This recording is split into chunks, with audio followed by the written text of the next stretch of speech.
Salve, salve, galera! Bem-vindos à nossa próxima parte do curso de Segurança da Informação. Vamos falar na aula de hoje e na próxima aula, talvez, porque eu vou fazer uns exercícios com vocês, vamos dar uma praticada sobre mecanismos maliciosos e mecanismos de ataque. Bom, antes disso, eu quero dividir com vocês aqui uma coisa bastante interessante. Por quê? Porque a nossa bibliografia básica, deixa eu colocar aqui, opa, valeu. A nossa bibliografia básica, deixa eu colocar a canetinha, ela chama-se Cartilha de Segurança para a Internet. Onde é que eu arrumo essa cartilha, professor? Você arruma ela em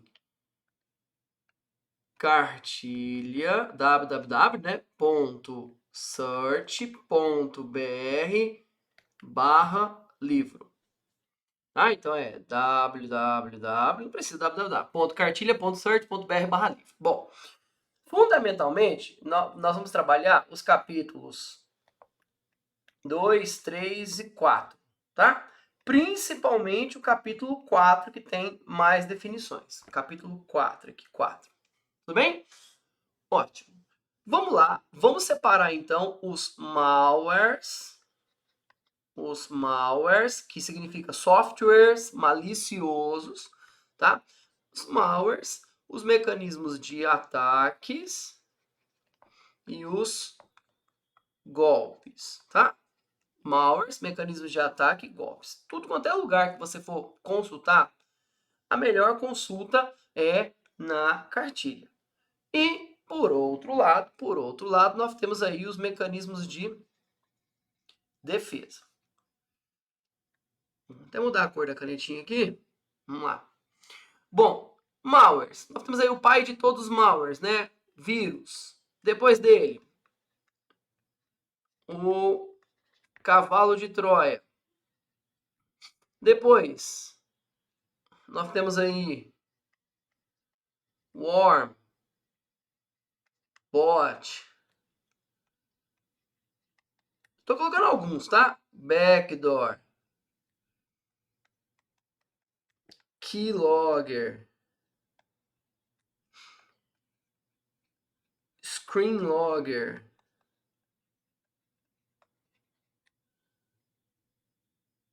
nós temos o spyware, o adware, o rootkit. Primeira coisa que você precisa entender é quem. Ou seja, se eu falar para você rootkit, você vai falar, é um mecanismo de defesa ou é um mecanismo malicioso? É a primeira coisa que você precisa saber aí, tá? O que mais nós temos aí? Os mais famosos da internet aí, o ransomware, tá? O sequestrador de dados. Criptografa todos os seus dados e pede um resgate em bitcoins, né? Bom, tá aqui alguns elementos maliciosos, né? Alguns softwares maliciosos, vírus, trojan, worm, bot, backdoor, keylogger, screenlogger, spyware, adware, rootkit, ransom. Vamos falar de alguns mecanismos de ataque, ó. Ataque de negação de serviço, ataque de negação de serviço distribuído. O que mais? Os ataques de pacotes, né? Específicos de negação de serviço. Nós temos aí o SIM flooding, inundação, né?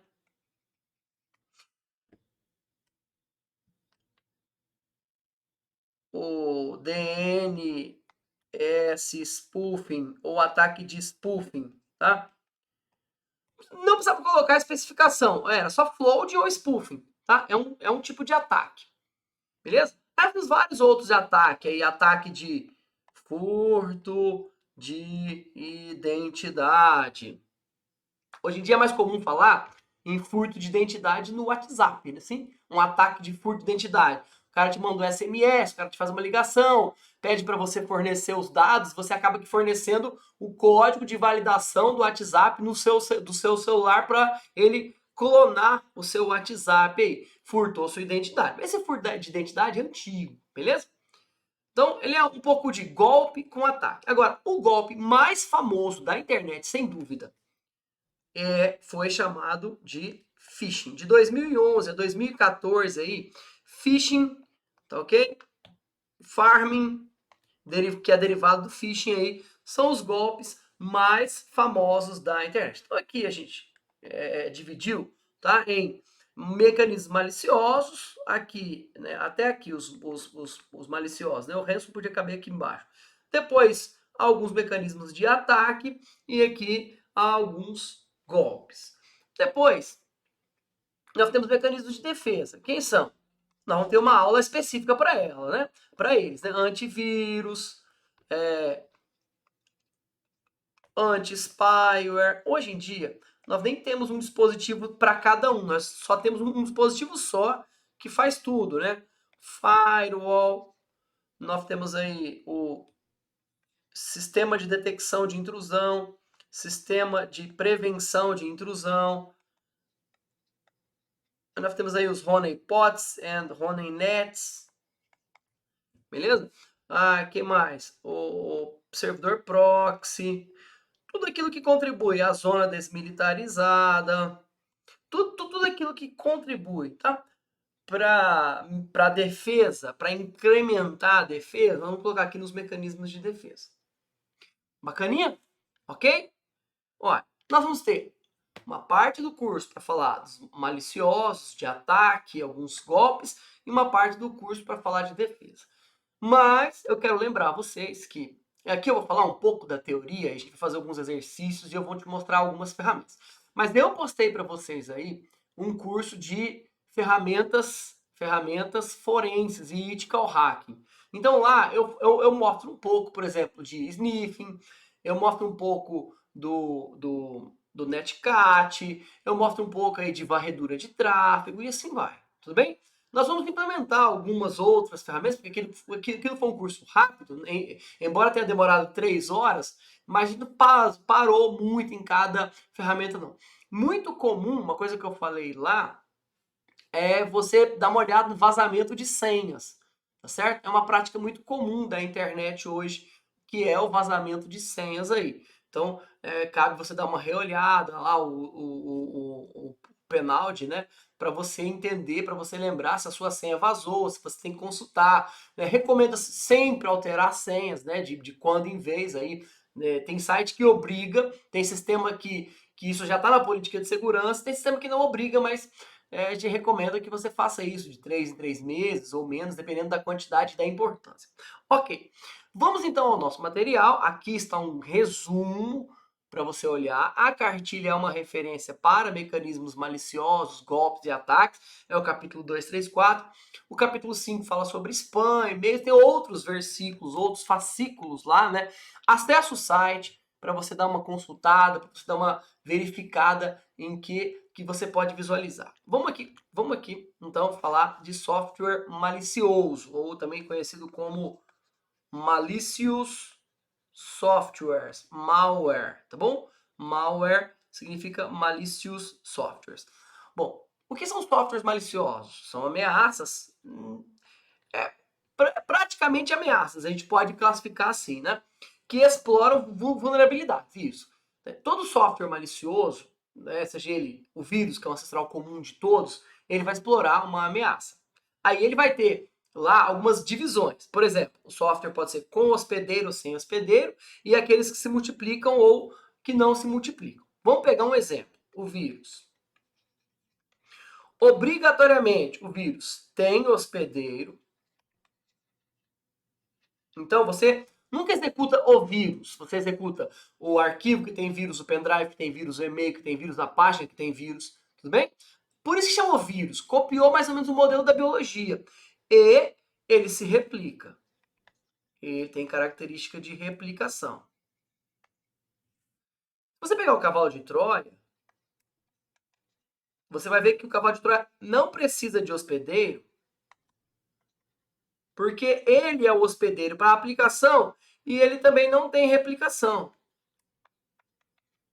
Ele vai se multiplicar, tudo bem? Ele vai infectar o sistema alvo e vai permitir que você acesse posteriormente, vai instalar um backdoor, né, uma porta dos fundos, vai permitir que você acesse o sistema e eleve seu privilégio, e assim vai. Tudo bem? Bom, vamos a eles então.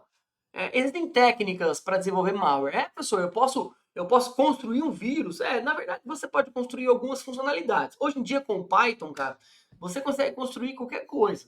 Inclusive, um mecanismo de ataque, uma máquina para disparar ataque. É claro que, assim, na visão solo, na visão unicista, sozinho talvez, né, com pouca força computacional, não é sozinho não, com pouca força computacional, talvez você não conseguiria ter uma ferramenta muito poderosa. A não ser que você construa um vírus com uma ciência bastante interessante. Por quê? Porque hoje também a defesa, né, a New Generation Firewall da vida aí, que já engloba sistema de detecção, sistema de prevenção, zona desmilitarizada, antivírus. Então, essa nova geração de mecanismo de proteção ganhou uma heurística muito veloz, muito impotente, muito importante e potente.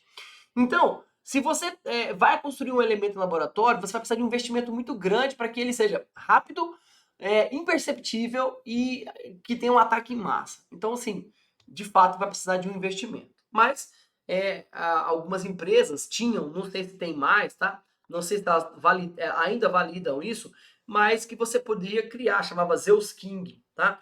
Zeus King aí, para você criar, é um toolkit, é um grupo de ferramentas para você criar um vírus ou um mecanismo que faz uma ação qualquer. Em laboratório, nós criamos um cavalo de Troia com um backdoor. Então a gente enviava isso para o computador alvo, né? E a pessoa sabia, ela executava e a gente conseguia um acesso remoto na máquina dela. Então nós fizemos um experimento assim para você entender como é que é a ferramenta. Agora essas ferramentas são todas pagas, então não dá mais para brincar grátis de fazer isso aí. Tudo bem? Bom, vamos lá. Características do vírus. Mais uma vez, se você pegar o capítulo 4 da cartilha, você vai ver todas essas definições. Minha sugestão é que você faça uma leitura breve, só no capítulo 4, e tem lá uma tabela final que faz a comparação de um com o outro. Olha, qual precisa de hospedeiro, qual não precisa, qual faz isso, qual se replica, qual abre porta, qual não abre porta, qual interfere em processo. Tem lá toda uma estrutura no capítulo 4 da cartilha de segurança para a internet. Daqui a pouco eu mostro para vocês como é que funciona. Mas vírus são programas que executam ações não solicitadas e se multiplicam. Ou seja, característica de replicação? Claro. Por isso que, inclusive, ele recebeu o nome de vírus, né? O vírus foi desenvolvido com o objetivo inicial de destruição. Esse é o papel inicial dele, ou seja, destruir, interromper um processo, atrapalhar alguma coisa. E ele sempre precisa de um hospedeiro. Mais uma vez. Por isso que o nome é vírus. Lá na biologia, você aprendeu que o vírus ele vai entrar numa célula, à medida que a célula se reproduz, o vírus se reproduz junto. Ok? Ok. Então nós temos aí o vírus associado a um arquivo, a um mecanismo, e aí ele vai fazer parte daquilo. Quando você executar o arquivo, quando você rodar, ele vai infectar o seu computador e executar a carga viral da qual ele foi programada para fazer. Bom, eu não vou falar especificamente do vírus, vou deixar aqui para você, tá? Porque as principais características são essas. Mas, porém, contudo, todavia, entretanto, tá aqui para você entender um pouco da estrutura. Tá aqui o programa original, tá aqui o vírus, e aí você vai ter esse new code aí, tá? O novo código, o novo programa. Então, o que vai ser encaminhado, o que você vai executar, seja dentro de uma página da internet, seja o anexo de um e-mail, seja o boot de um pendrive, vai ser esse novo programa infectado. Perceba que a carga viral, embora pequena com relação ao tamanho do programa original, afeta o tamanho do programa, mas nem sempre. Porque aí bastava você construir um antivírus que, por assinatura, conhecesse só a carga, né? Só o tamanho. Isso não é verdade. Muitas vezes ele se compacta para ficar com o tamanho anterior. Então, essa ideia de tentar eliminar, né, assim, fazer a leitura só por tamanho não dá. O que é a primeira leitura do antivírus? nós chamamos de assinatura, tá? Você aprendeu aí no curso de segurança que existe uma ferramenta chamada de hash. Hash é para garantia de integridade. Então, os programas que possuem assinatura válida, programa que a Microsoft faz, programa que a Symantec distribui, programa que a Adobe distribui, elas possuem um hash de assinatura. Se o vírus se associa ao programa e volta ao tamanho, se compacta para o tamanho ficar anterior, o hash nunca vai ser o mesmo. Então a assinatura daquele programa vai estar modificada. Significa que ele tem algum problema, não sei qual é, mas que ele não é o original. Então o antivírus ele faz a leitura por assinatura. Nem sempre dá certo. Por isso que existe a heurística, ou seja, aquilo que a gente supõe ser malicioso ou não, supõe ser suspeita ou não. Tudo bem? Então tá aqui. Bom, aqui falo, eu coloquei aqui para vocês, mais para leitura, né? É que os vírus antigos possuíam algumas vulnerabilidades que facilitavam a detecção. Aumentava consideravelmente, assim, eu vou colocar 1%, 3% o tamanho do código anterior, então isso é facilmente detectável, tá? E ele tem, às vezes, marcador e código fixo, ou seja, ele se inseria em determinados lugares. Os vírus modernos, estamos falando moderno aí, da década de 2000, né? Moderno aí é 2000 para frente, eles começaram a ficar mais interessantes. Por quê? Porque assim, hoje em dia pouco se ouve falar em vírus, né? Não faz muito sentido. Ah, o vírus, talvez um pouquinho vírus para celular, mas agora é só para a gente entender que um dia isso aconteceu. Talvez volte aí um boom de um vírus zero day, alguma coisa desse tipo, tá? Mas compressão para ficar do tamanho do original e código mutável e utilizando criptografia para você não conseguir entender aquela parte, ou seja, não conseguir saber o que está escrito ali. E muitas vezes o antivírus fala assim, pô, e aí? Será que eu acuso como negativo, falo que é um problema, ou não, é só uma parte oculta do código? Tem que tomar cuidado, porque nem sempre os mecanismos de proteção, eles podem simplesmente dar um kick out aí no programa por pensar que ele é algo malicioso. Ele pode classificar e enviar para você. Ó, eu acho que isso aqui tem alguma coisa suspeita. Então isso dificulta bastante a detecção automática, que é o que a gente deveria, assim, é o que a gente conta que o computador vai fazer pela gente. Nem sempre é assim. Bom, aqui está um exemplo, tá? Aqui está um exemplo, ó. Ele se compacta, ou seja, o programa original é desse tamanho, ó, o programa original é desse tamanho. O vírus vem, ele cifra, ele criptografa, ele não ser percebido, ele faz a compactação e fica do mesmo tamanho do programa. Quando você executa, ele descompacta, tá ok? Decifra, que é uma chave, ó, que é a criptografia. Ele decifra, tá? Então ele vai decifrar aqui e vai executar o vírus no seu computador. São os vírus modernos. Por que, que ele se criptografa e se compacta? Para ele se misturar ao programa infectado. Agora, uma coisa que é impossível de perceber, desculpa, uma coisa que é impossível de ocultar é o hash. O hash é certeza que é diferente. O hash do programa original e o hash do programa infectado serão sempre diferentes. Então, se eu conseguir uma lista de programas assinados e quando eu tenho um programa que não é assinado, o meu antivírus vai com certeza perceber que aquilo tem um problema. Mas não é sempre assim que a gente usa, tá? Bom, aqui são exemplos de vírus. Um dos vírus famosos é o vírus de boot, né? Que estava nos boots dos disquetes. Lembra que o disquete tinha que abrir a chave, ou tirar o papelzinho, o selinho para não gravar? Hoje em dia isso acontece muito com o pendrive. Colocou o pendrive, seu computador automaticamente reconhece que lá é um boot. Tá? Colocou o HD externo. Você percebe que às vezes você não consegue ejetar, ele fala, tá em uso. Você fala assim, mas ele não tá em uso. Não, tá em uso, porque o boot dele tá preso a algum processo. Isso pode ser malicioso ou não.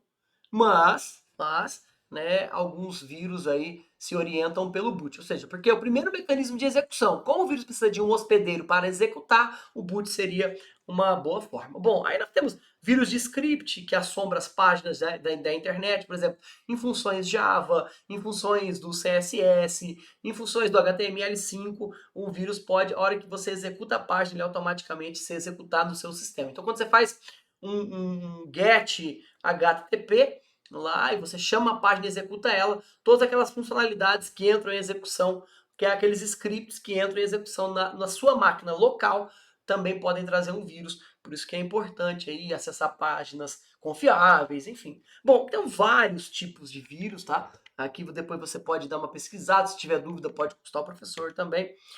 Aqui alguns exemplos que eu descrevi, o vírus do tipo cifrado, o vírus polimórfico, né, para tentar criar cópias que você não vai conseguir, como se fosse o vírus do HIV.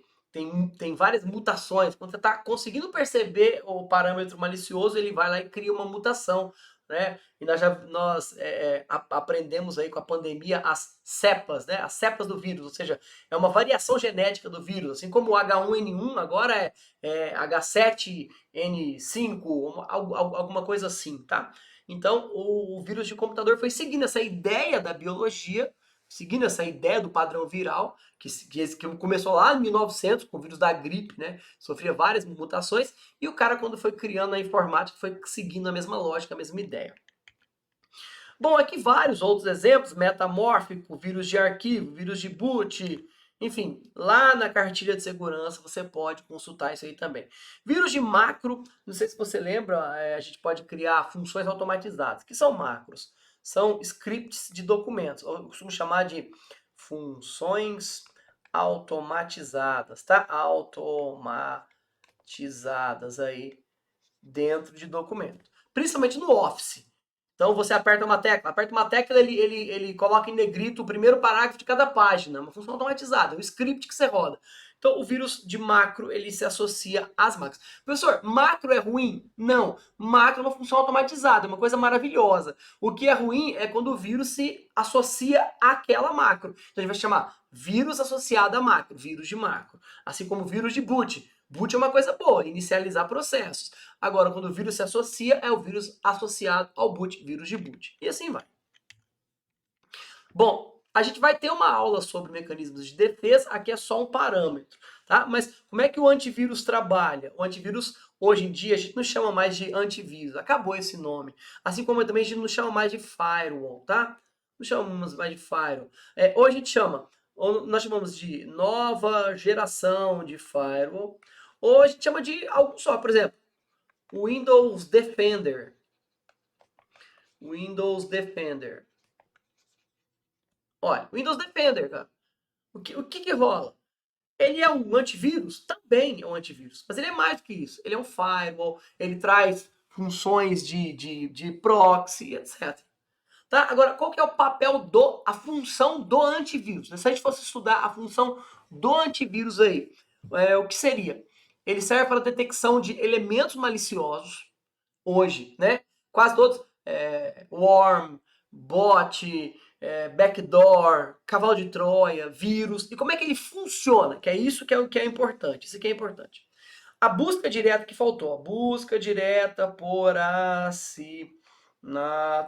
Tudo bem? A busca direta por assinatura. Como é que funciona isso aí? Essa busca direta por assinatura. O software, ele tem lá um hash que indica como que é o executável dele original. Legal. Entendi. Esse hash que indica como que é o executável dele original, implica de quando ele foi criado, ou a nova versão, a versão 1.2, 1.3, etc., eles vão sempre lançando para que você tenha uma lista de elementos bons e uma lista uma lista de elementos ruins, uma blacklist. Vem por quê? Porque aí você vai, o antivírus ele vai conseguir fazer uma busca por assinatura. Ele compara a assinatura do bom com a assinatura que ele tem lá, que é um elemento que ele tem certeza que é malicioso. Porque ele não pode contar só com o que é bom, porque se tiver um software novo, que ele não está atualizado, ele se perderia. Então ele tem que manter uma lista do bom, uma whitelist e uma blacklist. Agora, nem sempre isso funciona. Por quê? Porque às vezes o programa não tem assinatura, ou o programa não é tão conhecido, mas você instala. Então, o antivírus ele pode fazer uma busca por aproximação, tá? Uma busca que chama heurística, ou por aproximação. O que é isso? Ele não vai conseguir entender, não vai conseguir definir especificamente qual é, né, ou se aquele é um elemento malicioso ou não. Mas ele vai conseguir perceber que ele possui funções. Olha, esse elemento que você executou aqui, ele está levando o privilégio de usuário comum. Isso é uma ação suspeita. Então, eu acho que isso aqui é malicioso. Aí ele passa a bola para você. Ele fala assim, olha, detectei alguma coisa aqui que eu acho que é malicioso. O que você deseja fazer? Você deseja deletar, manter? Agora, quando ele tem certeza, ele nem te pergunta. Ele fala assim, ó, elemento removido.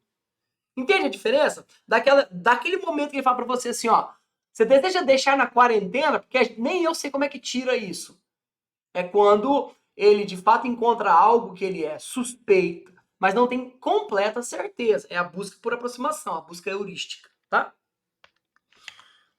Pois bem, aqui são alguns dos principais antivírus do mercado. McAfee, Norton, Panda, Avira, Avast, Bitdefender, AVG, Kaspersky, Trend Micro e assim vai. Tá? Bom, o derivado do vírus, o cavalo de Troia. Cuidado. O vírus é o ancestral comum, ele é o avô de todos os elementos maliciosos, mas não dá para dizer que hoje o cavalo de Troia é o mesmo que vírus, embora nós temos aí algumas correntes que insistem em fazer uma equivalência. Não é correto. Pega a cartilha de segurança e lá ela deixa claro a diferença, inclusive na tabela no final do capítulo 4. O que eu quero te dizer é que o cavalo de Troia é um elemento executável, ou seja, você executa o cavalo de Troia, você não executa o vírus, o que é diferente. O vírus foi desenvolvido para destruição, o cavalo de Troia para espionagem, assim como conta a história. Leia lá, né? Em Ilíada, você vai ver a história da Guerra de Troia, a Guerra dos 10 Anos, por Helena, né? A mulher mais bonita da Grécia, né? A mulher de Menelau foi conquistada e seduzida por Paris e foi levada para Troia. Aí ele chama, né? Ele convoca todos os gregos e ainda convoca o general Xerxes, né, assim, e eles ficam lá tentando invadir a Fortaleza de Troia por 10 anos, bom, tá no livro, assim, até que um gênio resolve colocar lá um cavalo de madeira, por isso que foi cunhada aquela expressão presente de grego. Por quê? Porque ele pensa que é um presente dos deuses, na verdade foram os gregos que deixaram lá, né, para os troianos colocar para dentro do castelo e aí ele vai abrir a função de espionagem. Então, o cavalo de Troia não precisa de hospedeiro, porque ele é o elemento executor que vai ser executado, que vai habilitar a função de espionagem qualquer. Pois bem, o cavalo de Troia, ele vai vir embutido, é um código malicioso embutido em um programa, para outra finalidade, seja ela abrir uma porta, né, aí vai ter um backdoor, seja ela copiar as teclas digitadas, então nós chamamos de keylogger, ou fotografar os cliques do mouse, nós chamamos de screen logger, tá? Screen logger. Bom, enfim, ele vai possuir aí dentro da sua função executável atividades que não está ligada à atividade principal. Antigamente a gente recebia como fundo de tela, ou como arquivo compactado, ou você recebe por e-mail, olha, o seu nome foi para o Serasa, abre aqui, né? O cara coloca uma imagem, um cheque devolvido, aí você executa e nem sabe, mas seu computador acabou de abrir uma porta aí para o espião, etc. Beleza? Bom, como é que ele se propaga? Em versões piratas de programas, isso aqui é meio lenda, né? Mas toma cuidado quando você for baixar, aquela famosa keijin, né? A chave para piratear e para validar softwares costuma conter muitos elementos maliciosos. Né? Enfim, o usuário também ele recebe e acaba executando anexos de mensagens, programa popular de proteção de tela. Esse aqui não existe mais, né? Assim, não existe mais no padrão. O Windows já oferece isso aí, você não precisa fazer nada. Páginas de phishing, etc. Bom, a pergunta é, você clicar em algum desses cliques, ó, util.com vírusfatal.exe. Você sabe que isso aqui é um elemento executável. Agora, essa aqui, ó, é a mesma coisa. Isso aqui são coisas iguais. É que apenas eu transformei isso aqui essa informação aqui em uma informação codificada de forma hexadecimal, o que é possível fazer de forma muito fácil. Então, Se você não sabe, você olha e clica. Cuidado com o que você clica, né? Nós somos clicadores compulsivos. Tem que tomar muito cuidado com isso. Beleza? Ok, vamos parar a aula aqui. Na próxima aula a gente vai falar um pouquinho dos worms, vermes, etc. Então a gente quebra essa aula aqui. Na próxima aula a gente volta, fecha os mecanismos maliciosos aí. E aí vou fazer uns exercícios com vocês também. Então, boa semana, estudem, dá uma olhada na cartilha. Eu vou colocar aí 2 filmezinhos para vocês que falam sobre elementos maliciosos, que está lá no site do Comitê Gestor da Internet do Brasil, cgi.br, tá?